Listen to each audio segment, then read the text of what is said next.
Hey guys, my name's Dora, and I am so happy that you stopped by. Christmas is just around the corner, so I really wanted to do a tutorial on winter flowers.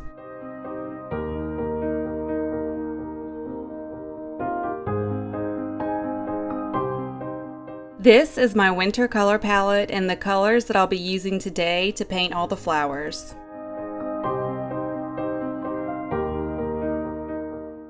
Paper will be arches, and I'll be using Winsor & Newton Series 7 brushes. These are definitely my favorite, by far. I have a lot of them. They hold water well, the ends come to a sharp point, and they're really bendy. I'll also be using a small pointed embossing stylus. This isn't necessary, but I do use it for most of my flowers.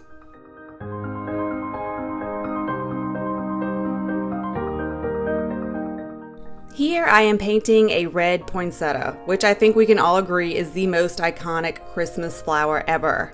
Technically, the poinsettia isn't classified as a flower, but to keep things really simple for this video, it will be today.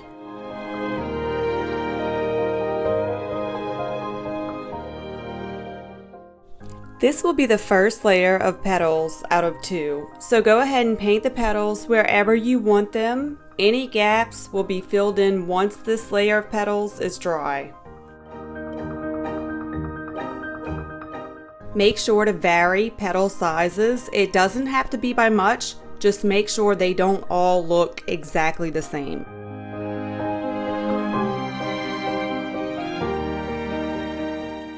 So while I let that dry, I'm going to show you my first poinsettia that I ever painted. These are very loose, obviously, and they're painted on multimedia paper. Here you can see I start the petal variation between the top and bottom layers. Here is when I first introduced the scoring of the top petals. And this is just me trying out different colors. I remember seeing a white poinsettia and I was hooked since that day. This is different layers. Here you can see 3 layers, 2 layers, 1 layer. And I really do think the 1 layer looks best just for like loose flowers, as far as loose flowers go. And then, ooh, that's not so pretty. As you can see, it's lots and lots of practice, just trying new and different things, just trying to get it to look right, really. Which poinsettias are kind of tricky, I gotta tell you. They're not the easiest to paint. Well, to clarify, they're easy to paint, they're hard to paint cute and attractive. So now that the first petals are dry, continue painting petals to fill all the gaps. Be sure to vary the shape and size of the petals and paint them overall a bit smaller and darker than the bottom ones. Oh, and also don't forget to score the top petals. So here's a funny story. I painted all the wintry flowers today for this tutorial. However, when I was going through my phone today, I realized I already painted a poinsettia, and a much better one at that, about 2 weeks ago, which is this one that we're looking at now. I painted it right before I went on vacation. I actually took my best friend to Vegas for her birthday. And it was a hectic weekend, so I think you'll forgive me that I forgot it was even there. But you will see the other one that I painted today, though, because it has better leaves. You can tell this is right before I left, like 2 hours before I hopped on the plane. If you look at my hands, you can see the spray tan all over.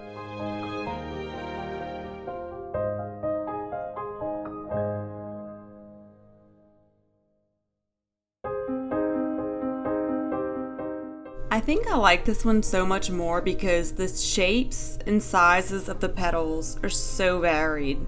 Therefore, the flower looks much more loose and natural. Well, that plus the top layer isn't see-through, which you'll understand in a bit.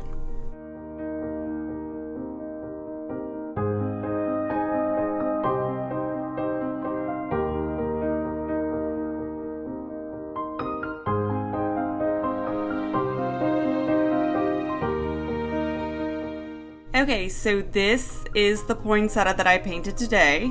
The leaves came out so much better on this one, and so obviously if I'm teaching you leaves, I'm going to want to show you how to paint the best leaves that I possibly can for that flower. So this is that one.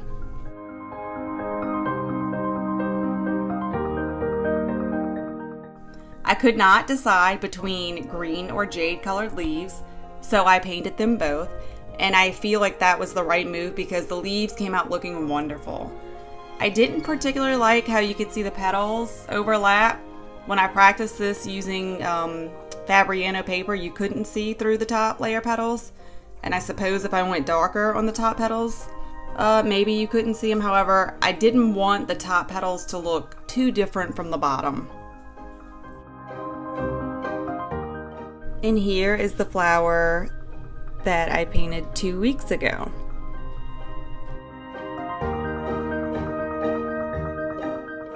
Here I'm going to paint a white poinsettia. I'll be using dark violet blue for the center and foliage and a very light silvery color for the petals. Right off top, I love the way the dark center paint bleeds into the base of the pale petals. This adds a beautiful contrast.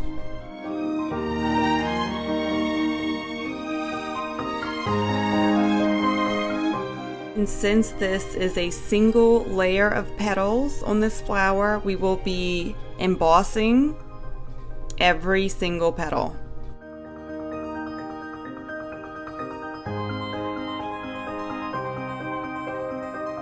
You will find though, as the center dries, you may have to manually add a touch of dark to the petals. Remember to vary the petal sizes.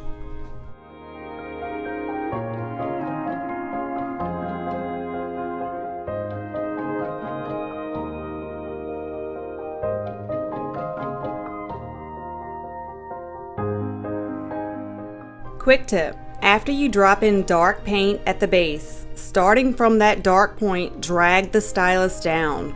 This drags some of the dark paint down too and embosses the veins.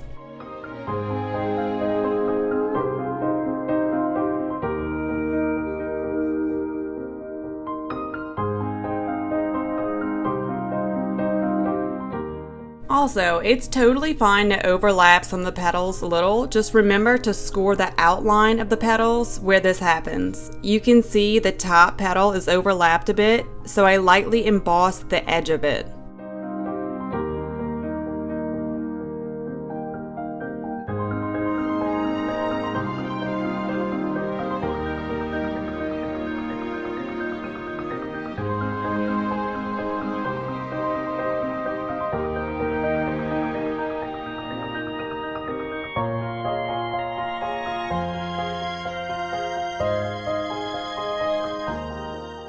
Paint the leaves just as we did before. Paint a few single leaves and then also paint a few in groups of maybe 2 or 3. Make sure that you change the tone of the leaves in groups. This will add contrast and interest.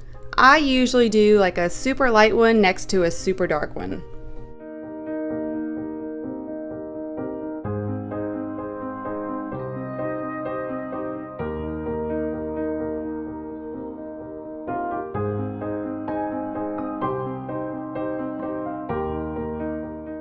This next flower is a petunia. I kept forgetting the name Petunia. Petunias are very round and full flowers with pointed petals. The petals point at the edge in the center, then go slightly down, then slightly back up a bit where they make curves that go around. From there, both sides get skinnier as they go down to meet the center of the flower. I find it easiest to draw a line where the petal will be. This line serves as the petal's central point. From there, I can easily paint the petal. Make sure the entire flower stays wet the whole time. During the painting process, I often have to make adjustments to the petals' shape and size.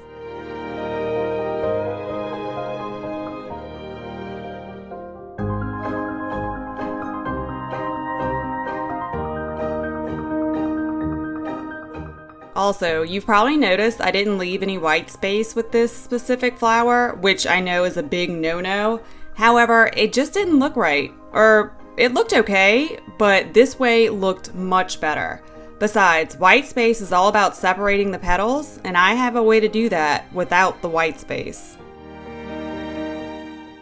So here I am embossing the central lines from the petal's tip to the center. And I'm also separating the petals by scoring in a few of the petal's edges. After, be sure to score in some of the smaller central veins of each petal.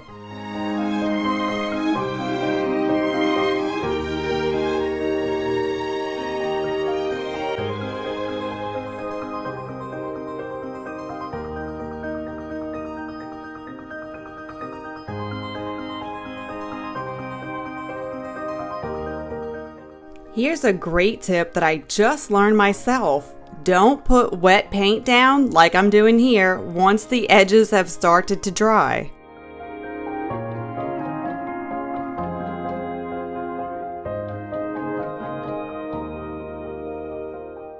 Just as before, you can add some leaves to finish the flower. I paint a few single leaves and a few groups of 2 or 3. I think I may have went overboard with the leaves here, however they look great, so I'm not complaining. The trick to pulling off a pair of leaves is once you have the first one established, paint the next one in a contrasting tone and at a slightly different angle facing a bit away from the first leaf. This adds a disheveled look and a more natural feel.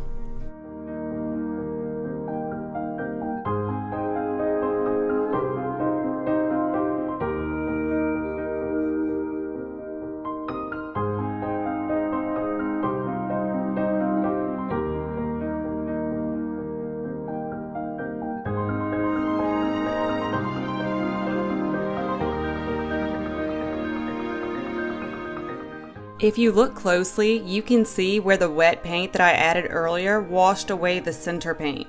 It looked much worse than this. This is after I've touched it up and repainted the entire thing. Here's the Petunia with white space. Don't you agree that it does not look as good as the whiteless Petunia?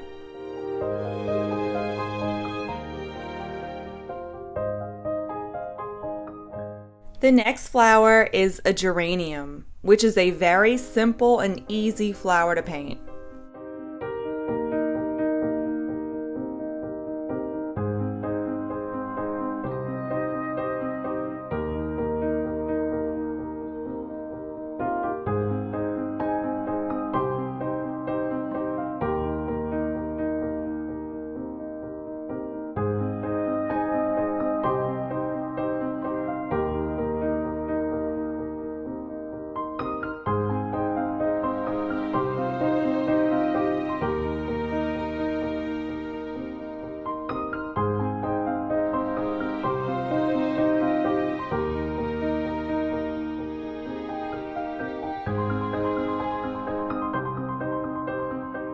Be sure to darken the center. Most geranium flowers do have a very dark center compared to the petals. Once you've darkened the center, drag some of the dark paint about 1/3 of the way up each petal for some skinny dark veins. Next, once the flower has dried completely, paint 5 lines for the stamens. At the end of each, paint a tiny little X. Now let's paint some leaves. See that ugly clump I painted over in the top right corner? I was trying to paint this leaf. Then I switched to painting this leaf, and it worked out so much better.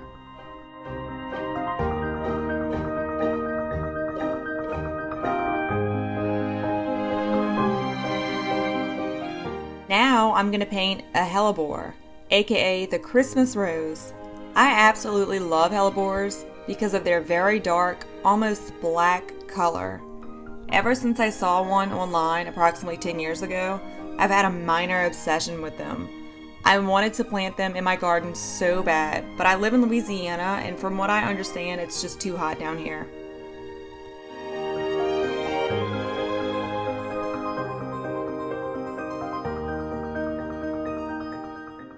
Even though I can't plant them in my garden, I still think they're absolutely gorgeous, and I love painting them. Hellebores have petals similar in shape to the Petunia.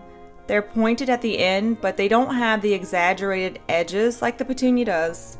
By the way, the Hellebore is also one of those flowers, just like the Petunia, that looks just as good, if not better, with little to no white space left in between petals. I left white space here for the sake of this video and mainly because it's like a cardinal rule of floral watercolor painting that you have to have it. But the point I'm trying to make is, don't paint something one way just because the quote-unquote rules say so. Just like using white as a color, almost every single watercolorist says not to use it. But I'm gonna tell you, the azalea and the geranium colors wouldn't have been possible without it. Once the flower is completely dry, paint the stamens. Start by painting dots in a very tight circle. Then as you move outwards, increase the size of the dots and their space from one another. The last step is to paint tiny lines connecting the outer dots to the center. If you choose to, you can finish the flower with a few leaves. The trick to pulling off a pair of leaves is once you have the first leaf established, paint the next one in a contrasting tone and at a slightly different angle.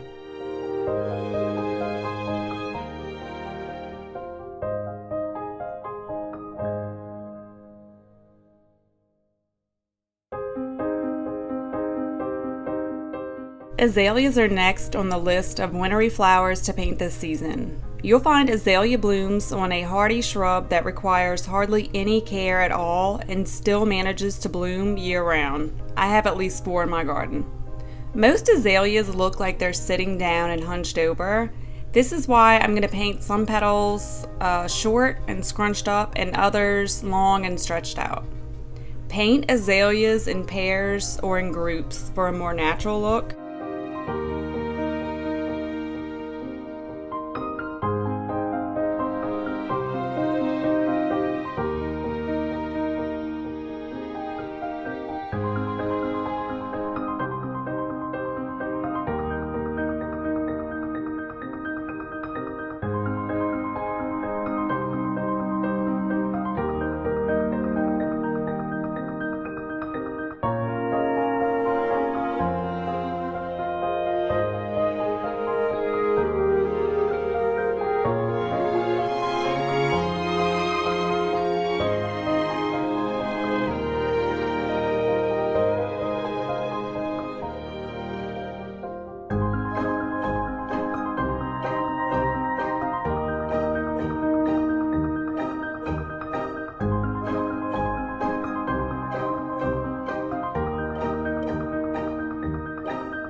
Azaleas naturally have many small leaves peeking from behind their blooms, so I would suggest painting them this way, or you can paint them like me and just do a few bunches of really big leaves. Either way, leaves finish off any flower very nicely.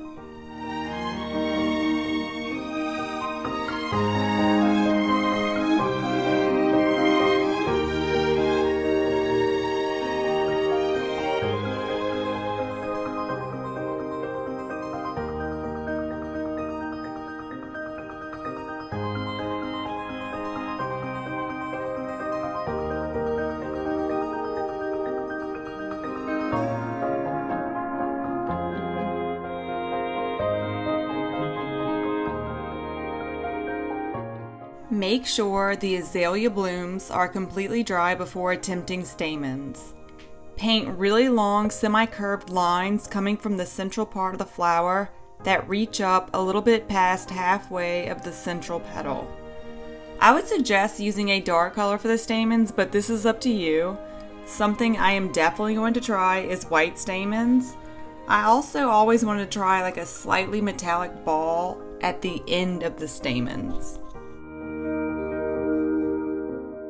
Quick tip, don't forget the iconic azalea spots on the central petal like I did. I just realized this and I'm so disappointed. The crazy thing is I was anticipating scoring or painting in these spots for the first time. I've never painted an azalea before this tutorial, so I was really curious to what it was going to look like. Carnations are the next wintry flower and they're such a joy to paint. I don't paint them often, maybe 3 times in my whole life, but fun nonetheless. In order to paint this flower, you have to compartmentalize it, which means to break it down and simplify it into shapes that you can paint. The simplest way to do this is to break the flower down into 3, maybe 4 sections. So for instance, looking at the top flower, imagine the top left section is a single shape. Now paint it. Imagine the top right section is a single shape. Paint it. Now do the same for the bottom. The key here is to simplify the sections and most importantly, don't get hung up on small details.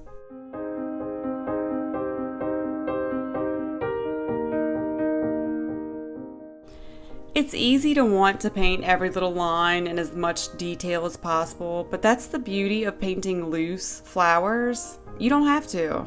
You simplify the flower in whichever way you see fit. I'm not gonna lie though, carnations, personally anyways, are a hit or miss flower.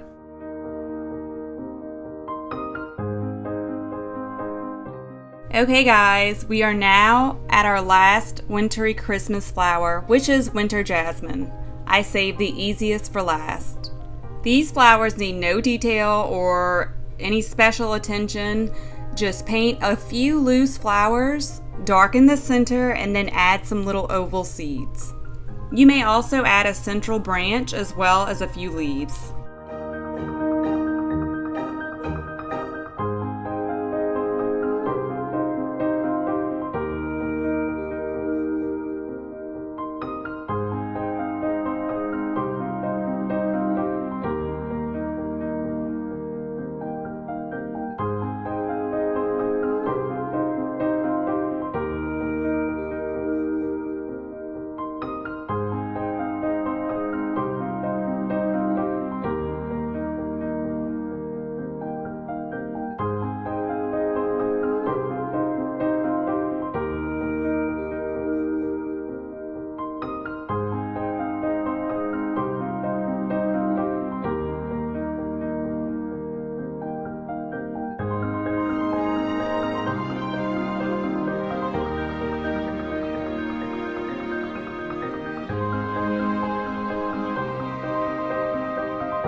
Thanks for watching. I really hope that you enjoyed this video. If you did, please give it a thumbs up.